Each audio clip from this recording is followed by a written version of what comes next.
President-elect Joe Biden met with Republican and Democratic state governors Thursday on how to best fight the coronavirus pandemic as President Donald Trump continued his efforts to block the transition of power. Biden and Vice President-elect Kamala Harris met virtually with members of the National Governors Association team. Afterwards, the president-elect said that President Trump is being incredibly irresponsible by not helping with the transition and releasing funds needed to stay up to speed in fighting the virus. I just think it's, and I think most of the Republicans I've spoken to, including some of the governors, think this is debilitating. It sends a horrible message about who we are as a country. Biden emphasized that several challenges lie ahead, including distributing and administering any vaccine approved for use. The president-elect also said he would not mandate a national lockdown to fight the virus because each state and community is different. With the coronavirus surging out of control, the top public health agency in the United States pleaded with Americans on Thursday not to travel for Thanksgiving. We get more from AP's Ed Donahue. The CDC's Dr. Erin Sauber-Schatz says the plea comes after more than 1 million new virus cases were reported over the last week. She says the safest way to celebrate Thanksgiving is at home with people in your household. If college students or members of the military are coming home, the CDC suggests keeping things outdoors if possible, with people 6 feet apart and wearing masks with just one person serving the food. Coronavirus surges were seen last summer after Memorial Day and July 4th, despite similar warnings. I'm Ed Donahue. A key researcher at the University of Oxford says scientists expect to report results from the late-stage trials of their COVID-19 vaccine by Christmas.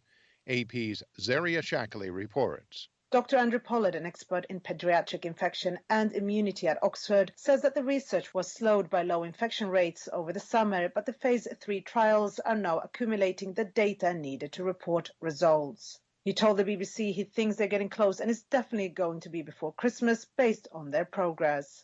Oxford has released a study based on earlier research that found the vaccine is well tolerated and produces a strong immune response in people over age 70. Pollard says this is important because vaccines often don't work as well in older people. Zaria Shackley, London. European Union foreign ministers meeting via video conference agreed to push ahead on Thursday with a new round of sanctions on Belarus that could be ready in a few weeks. As well as targeting more senior officials, the diplomat said the fresh sanctions would hit entities that finance President Alexander Lukashenko, whom the country's opposition and the West accuse of rigging an August 9th election. The EU first hit 40 Belarus officials with sanctions on October 2nd. It has since followed up with measures on more individuals targeted with travel bans and asset freezes. American jobless claims reversed a recent trend last week in a sign that the virus resurgence is likely slowing the economy. AP's Sagar Meghani reports. For the first time in 5 weeks, the number of Americans seeking unemployment aid rose to 742,000, up about 30,000 from the previous week. It's an indication more companies are being forced to cut jobs as daily confirmed virus cases surge. More states and cities are issuing mask mandates and restricting hours and capacity at restaurants, bars, stores, and the like.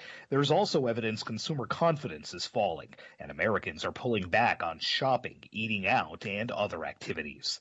Sagar Meghani, Washington. Thai Prime Minister Prayut Chan-o-cha ordered security agencies Thursday to crack down on pro-democracy protesters as rights groups condemned police for using tear gas and water cannon at a Bangkok rally.